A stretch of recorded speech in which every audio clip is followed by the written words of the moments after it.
You're listening to the Smart Gets Paid podcast with me, Leah Niederthal. I help women land higher paying clients in their B2B consulting and coaching businesses, but I've never been a salesperson. My background is in corporate marketing, and when I started my first consulting business, I learned pretty quickly that it's about 1,000 times harder to sell your own stuff than it is to sell someone else's. So I taught myself how to do it, and I created a sales approach that feels comfortable, makes you feel confident, and that works consistently. And now I teach women how to land higher paying clients in their B2B consulting and coaching businesses. So whether your client contracts are $2,000 or $200,000, if you want to work with more of the clients you love, do more of the work you love, and get paid more than you ever imagined, then you're in the right place. Let's do it together. Welcome to Smart Gets Paid. Hey there. Thanks for tuning into this week's episode. I hope that wherever you are, you're having a good week, you're making some good progress in your business, and taking some time for yourself. So before we dive in, I just want to say how much it means to me when you tell me that you're taking what you're learning here on this podcast and really bringing it into your life and into your business.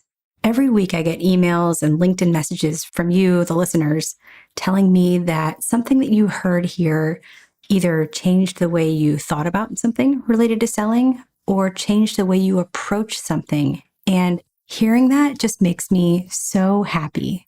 And I just wanted to share one I got recently from a listener who reached out after she listened to episode 33 called Standing Up for Yourself. You might remember that this one is a conversation with a client of mine who stood her ground against a huge company in her industry who started bullying her, I guess, really in the sales process. If you haven't listened to that one yet, go back and listen to episode 33 after this one. So anyway, a few days later, I got this email from a listener, and I'm sharing here with permission. She said, Leah, I just listened to your podcast episode where your client shared that she walked away from a $500,000 contract. I had a call today to let a current client I've been working with for 6 years know that I was walking away from a $200,000 contract after a painful 6-week contract process.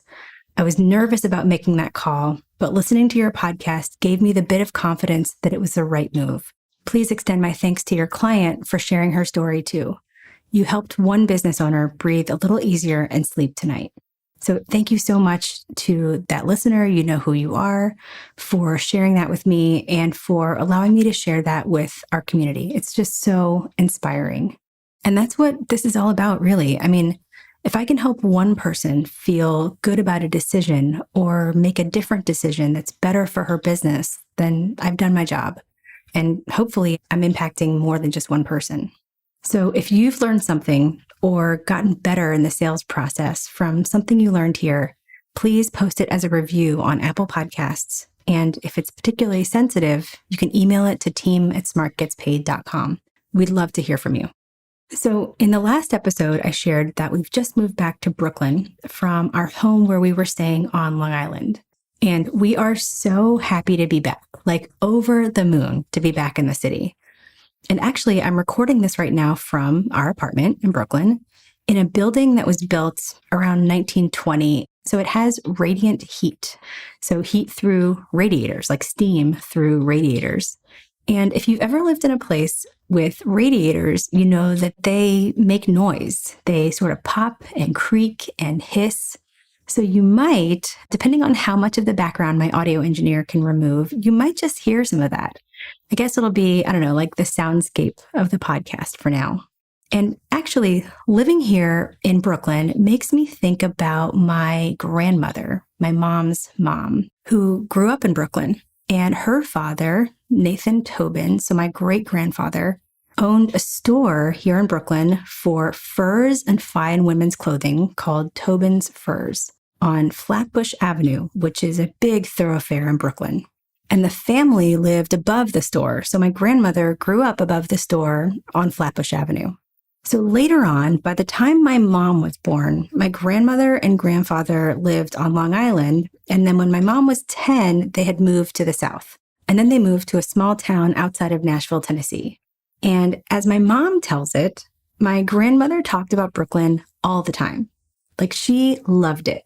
And she would go on and on and on about Brooklyn and about Prospect Park, the park that we live right by, how amazing it was, and on and on and on about the city.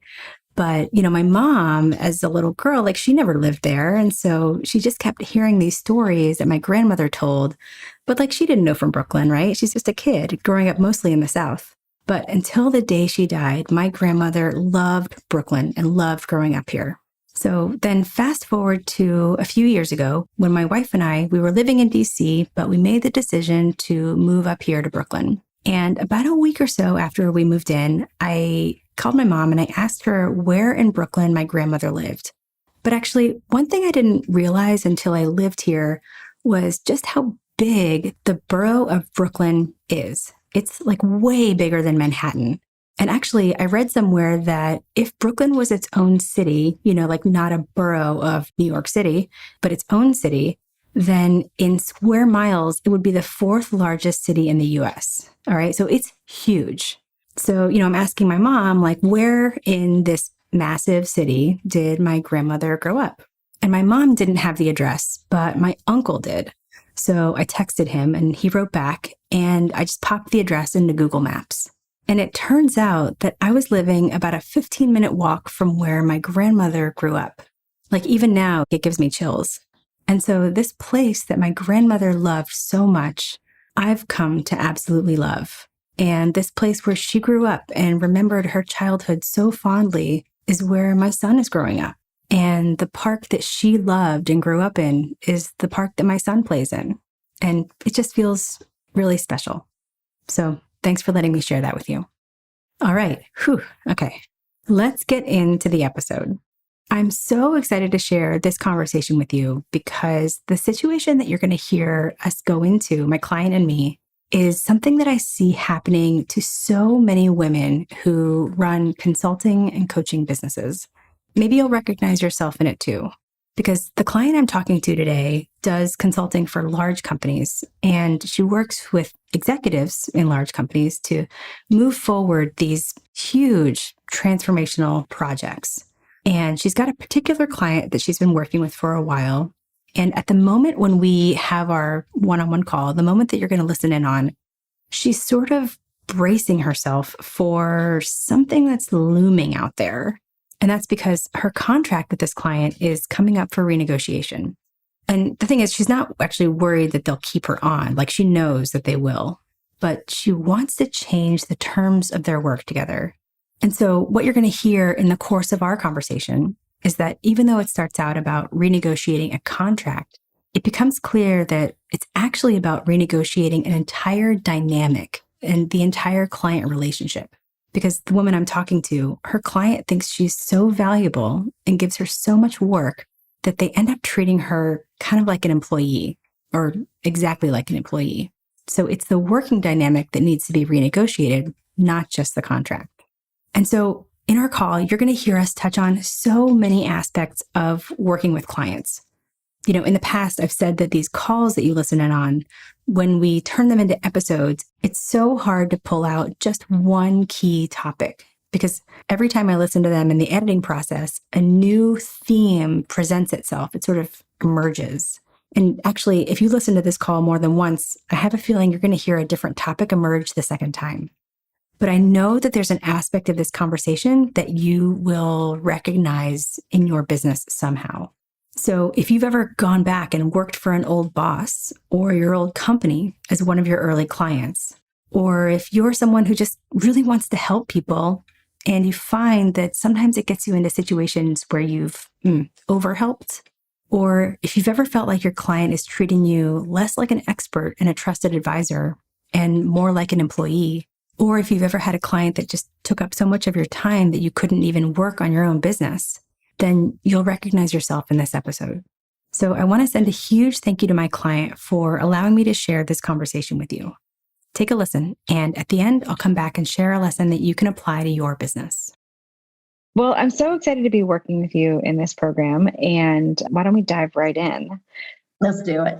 I guess the main thing that I'm struggling with is, okay, I have one client. They're my whale, as you called them, and that's true. Well, yeah. my contract is likely going to be extended, and I want to position myself to renegotiate that so that it leaves me time so that I'm not bound by this 40-hour-a-week thing in their heads anyway. What's happening, which I knew this was going to happen because I always do this, but what's happening is my relationship with the buyer is long. I mean, we've known each other for years and years. Mm-hmm.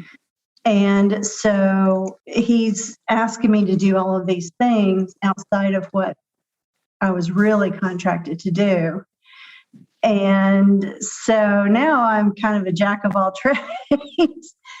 Taught myself how to administer a SharePoint site. And so I've kind of stepped in some ways to fill that.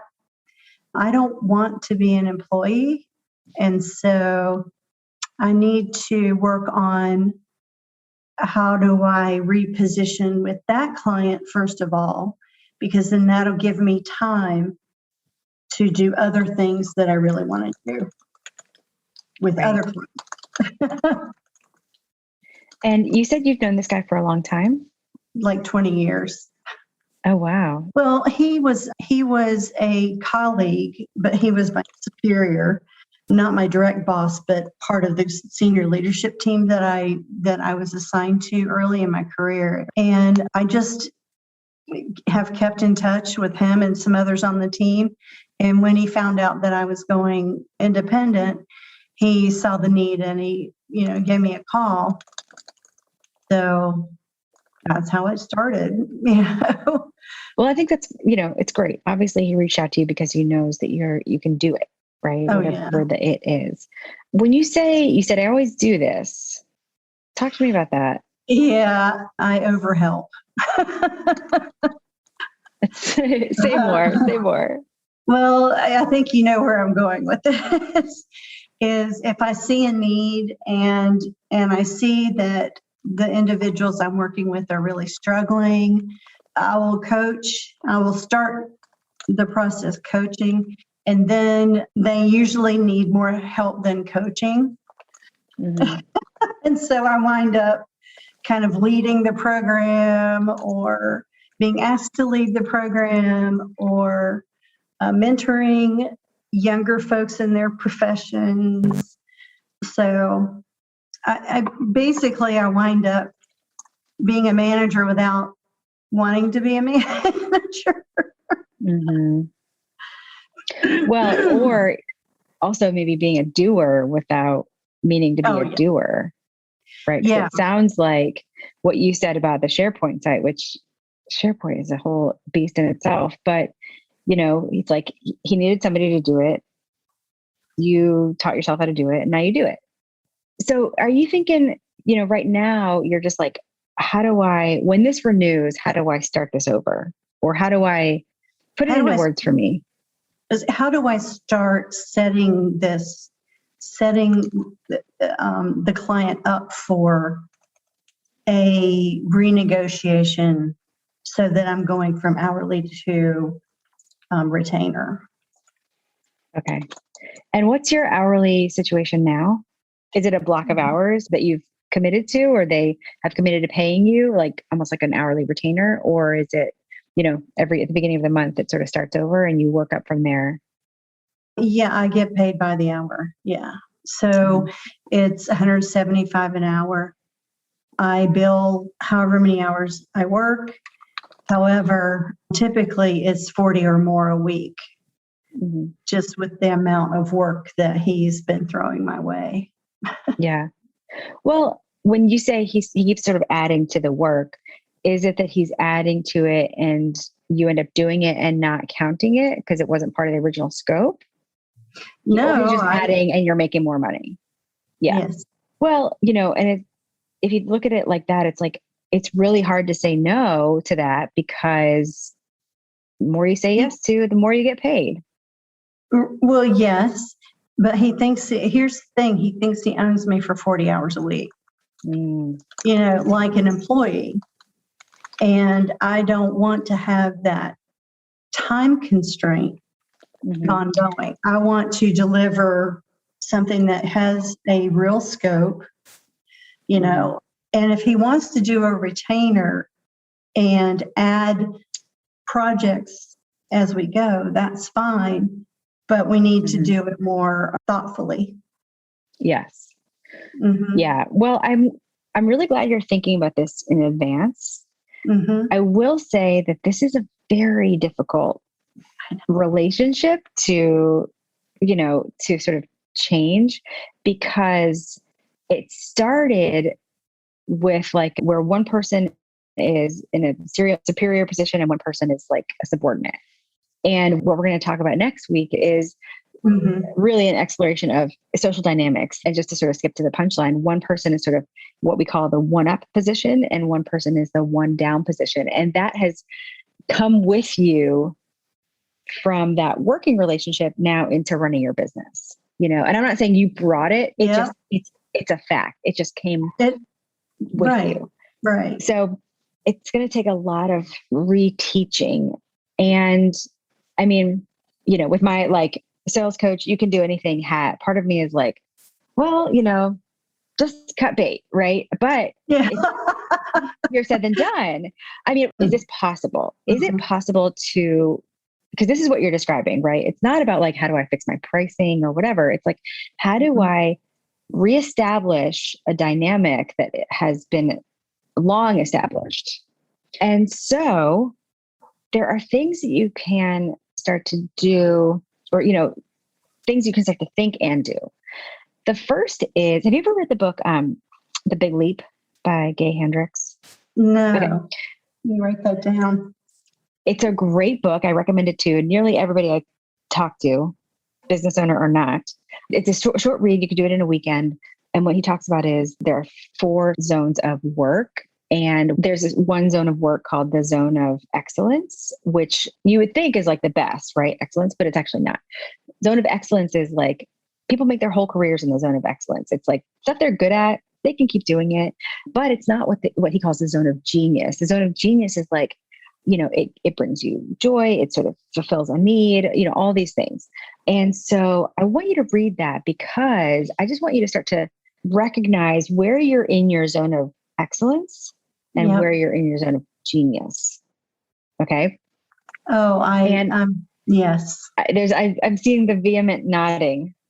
Yes. Does that hit something in you right now? Yes. Well, one of the reasons why I love consulting so much is because I can always experience something new and do something new. So right now I have one project on the list. I'm looking at my whiteboard that is really interesting and stretching, and I can be innovative. And that one project is getting subsumed and always put on the back burner by all the rest of this stuff. So we had a serious conversation about it. And I said, look, the most valuable thing on this list is this customer engagement project. That is the one that you talked to me about last fall. But, you know, because of all of these other ones that are critical and, you know, and I'm not saying that they're not important, and I'm not saying that I haven't enjoyed working with the different teams, but this one is the one that's going to get you the most value for what you're spending with me. So we need to figure out, how do I get out of, or how do you accelerate passing along some of these activities now that it's launched, the program is operational. Right, so we did have a good conversation about, I can have the conversation you're talking about with him. He will understand it. Well, let's, you know, put more into this conversation. Yeah. And I think, yes, there will be a conversation. There may be many conversations, but also, you know, one of the things that you're going to learn, or we're going to cover next week, is this idea that we are constantly teaching people how to treat us. Right. Whether explicit, like, I don't think this is a good use of my time, or implicit in how we respond to things, how we talk about our own selves and our own businesses, how we, you know, it's all these other pieces where we teach people how to treat us. So yes, there will be a conversation, and then there are going to be some things where you're going to start to teach him how to treat you. And one of them is a little bit, sort of a tangent to what you just said, which is this idea of resisting the automatic yes. Yes. So when we work in our companies, right, especially when we're more junior in our career, you just do it. If you're busy, you figure out a way to do it, or you work till 10, or, you just figure it out. And that's just the culture of, working for somebody else. But when you are a consultant and you run your own grown ass business, right? One practice is to start to resist the automatic yes. If you get asked to do something, or something is just sort of implied or just added to your list or whatever, right? However it works, it's up to you to be like, all right, well, let's pause first with myself. Do I want to do this? Do I need to, where does this fall in the list of priorities? That sort of thing. So it's like the first check is with you, right? Then you can start to have more of a conversation with him, right? And it's not about I don't think this is a good use of the money that you're spending with me, because that makes it in my mind, that brings it to a very transactional thing. And also it's okay, you're spending so much money that it's my job to make sure that you are getting the most out of me. Does that make sense? I just don't know. Yeah. I don't love what that teaches him to think about you. Right. Okay. So yeah, resisting the automatic yes. Now, resisting the automatic yes gets easier when you do have either a project-based fee, or you're going to learn value-based pricing when we get to week 6, because what you want to be able to do is say, absolutely, got your email about this additional project, or, this additional thing. I'm happy to send you a proposal for that, because that stops the, piling on assumption. It's right. It stops the piling on. It stops the scope creep, and it teaches him how to think about you. Right. I'm not putting this on your plate as my sort of employee. I'm bringing it to you as a service provider. Yes. Right. I love that. But that's hard because, the way you put it was, I'm an over helper. Right. And it's also, listen, we have years of conditioning for this. Women are not taught hey, you just start saying no. Right. There's nobody teaches that. And so I recognize that this is like fighting every bone in your body, but it gets easier. Yeah, I think I'm ready. I think that I just need the mentoring and coaching in order to be able to know how to position it, because I'm definitely ready. I'm over saying yes to everything. Yeah. So, and that's one of the reasons why I want to renegotiate this contract. And the bottom line is, if he decides, or if they decide that, they don't want to go that way, I've got to be willing to step out. And that's another reason why without, causing any hard feelings, certainly, but, I need to grow my business. And right now I don't have time to do that. Yes. I don't have time to get all of my stuff together. Right. Because you're essentially working full time. Right. Because you're essentially working full time for somebody else. So in preparation for that, for these conversations, I would do a few things. What we're going to think about and sort of talk about in the next few weeks is one thing that, to go from being an employee or working as an employee or whatever to really teaching him how to treat you and renegotiating this relationship you have, is setting aside time, not just to do the work, but to talk about the work. Yes. So in module 8, you're going to talk about a tactic called an executive debrief. And so essentially you sit down and you talk about the work. How is this going? Is this still the ultimate goal that we're moving towards? That sort of thing. And it's a little bit of a pause point. Okay. Yeah. But if you're so busy, you're so heads down, you both are heads down, just sort of getting all the things done, that doesn't come up, and then the renegotiation point comes up and you're like, oh shoot, I've just been this busy little worker bee. Right. And then, it might be a difficult conversation, maybe not that executive debrief conversation, but the conversation that says, okay, I've changed how I am running my business. It's not about you. It's not about the work we do together. It's not about anything. I've changed the way I'm offering my services. Yep. So, it's like I've changed the way that I'm offering my services in order to any number of things, right? In order to, better respond to the needs of my clients, or to, I don't know, get deeper into the business so that I can solve the bigger problems, blah, blah, blah, right? It's not like, I've changed how I do my services because I don't want to do all this work for you and have you treat me, I don't want you to treat me like an employee. So, so these are some of the tools that you can start to play around with. There is no like silver bullet. How do you renegotiate this relationship?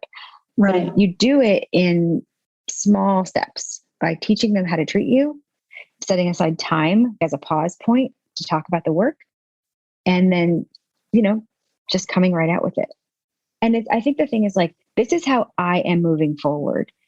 If you would like to move forward with me in this manner, I'd love to continue working with you. And it's not, you mentioned that no hard feelings or whatever. How can there be? Yeah, that's true. The business models are no longer a match. Does that make sense? Right. Yes. Yes. But I think if you start to sort of do these little bitty steps between now and then you're going to pave the way for a better conversation. And here's what I would say. $175 an hour is like not a bad hourly rate. Oh, I know. Right? But it's the value to you, what I'm hearing, isn't just about the money. It's about how you feel about yourself, how you're made to feel about yourself, where you are going in the future. Yeah, I think one thing that I have learned just in working with you guys already is I'm just not tough enough yet. I need to start thinking like a business owner. And I didn't realize that I wasn't. So I'll be working on that as well. Just being more objective, being more tough, being more business minded. I mean, I have to make a profit, right? Sure. And it's not selfish for me to make a profit. See, I'm telling Preach you, it. it's all these things. Preach. And well, listen, it's never too late. And let me offer two different ways of thinking about that. So the first is one time when I had started my business and then I went back to corporate, I went back to working for somebody else because I didn't feel like I could hack it. I was in a position that was customer facing and more senior than anybody than I had ever been. And I realized in doing that work that, for a lot of your career, you can take something to like good 95%, and then your boss can sort of take it over the finish line or provide the input that helps you do that. And I realized that in that role, I was like, I'm the 100%. I have to get it to 100%. There's nobody who's going to come and sort of fill that in for me. And I got this visual in my head. I'm like, all right, I just got to put on my cape. Just got to do it. It is uncomfortable. love it. It was uncomfortable. Everything from like, I don't have the information, and so I have to sort of go find it or intuit the information. And on the other side, who am I? Who am I to take it all the way and say that it's right? So those two things were sort of playing up, but I was like, I got my cape. Got to just do it like that. So that's one thing you can sort of play around with and see if that fits. The other thing that I read, do you know Shonda Rhimes? She's, like a major producer. She does Scandal and she did Grey's Anatomy. Yeah. And she wrote an incredible book called The Year of Yes. So her thing is she was sort of like an introvert, but also like just a no person. She was always saying no. And she discovered as a writer that, basically she wrote have you ever seen Grey's Anatomy? Yes, all of it. Okay. All right. So Christina Yang, right? Like Christina Yang yes. became sort of Shonda Rhimes' alter ego. But she didn't totally know it at the time, but as the character evolved, she realized that, that this character was sort of living this vicarious life, right? And so she sort of flipped the mirror on herself a little bit, and she was like, if the character can do it, then I can do it. And so then there's this whole thing like alter ego stuff, like, Beyonce has an alter ego named Sasha Fierce, right? So if the alter ego, if the character can do it, then you can do it. So, there's the cape method, and then there's the character method. If it's more comfortable to sort of come up with a character and then let that character bring you along. I'm the character. I'm all about literature and characterization and character development. So absolutely, that would work for me. And maybe she'll have a cape too. Yeah. Is there a character from literature who you can think of to be your alter ego? Yeah, you probably wouldn't know her. Maud Flanders. She had to be a prostitute in 18th century Britain because she didn't have any men.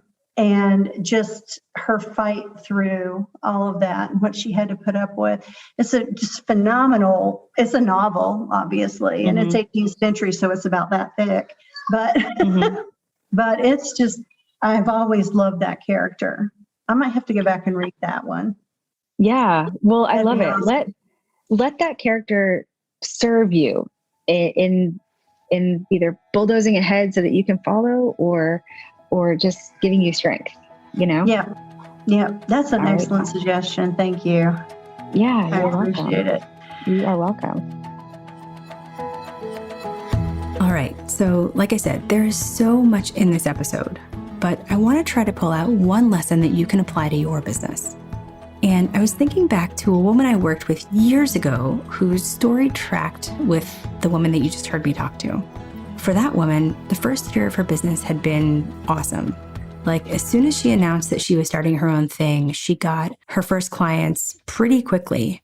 She was busy and, she was making pretty good money.